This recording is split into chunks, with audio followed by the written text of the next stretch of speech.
Pourquoi vous portez le voile? Alors, le voile que je porte, c'est le fruit d'un cheminement spirituel, c'est une démarche religieuse, c'est un respect pour Dieu. Donc j'en profite pour dire que ce n'est pas un signe de soumission. Moi, je suis issue d'une fratrie de 4 sœurs, donc j'ai pas de frère. J'ai jamais eu de discussion avec mon père concernant le voile. Il n'est pas intervenu dans ce choix qui était le mien. Donc vous considérez que... je peux terminer. Alors, on est quand même les principales concernées par le débat. On a été absents pendant plus de 80 débats.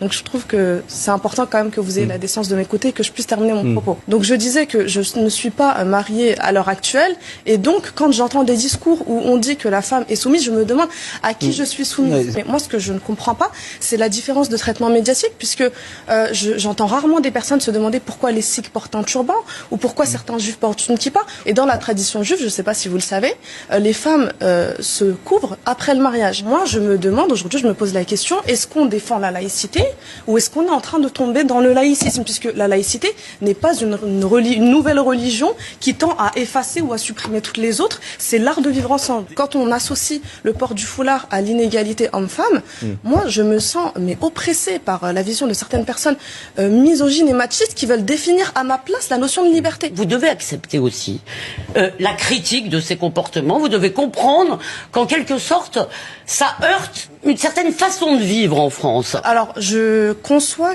qu'on ait des positions différentes. Je pense qu'il faut faire une distinction entre les opinions personnelles et la loi, ce que dit la loi.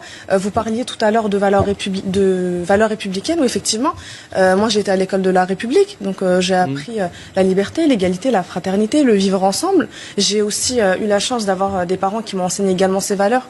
Vous disiez que 60% des Français, et c'est les chiffres que vous avanciez, étaient dérangés, mais en fait ça ne m'étonne pas suite à l'acharnement médiatique. Aujourd'hui vous allumez, c'est une réalité, vous allumez les chaînes de télévision, on représente moins d'un quart de la population française, mais on occupe, je termine, on occupe plus de 3/4 du débat public. En tout cas, je remercie Sarah El Attar, qui est manifestement brillante, très intelligente, très argumentée et très solide sur ses convictions. Et je porte un foulard.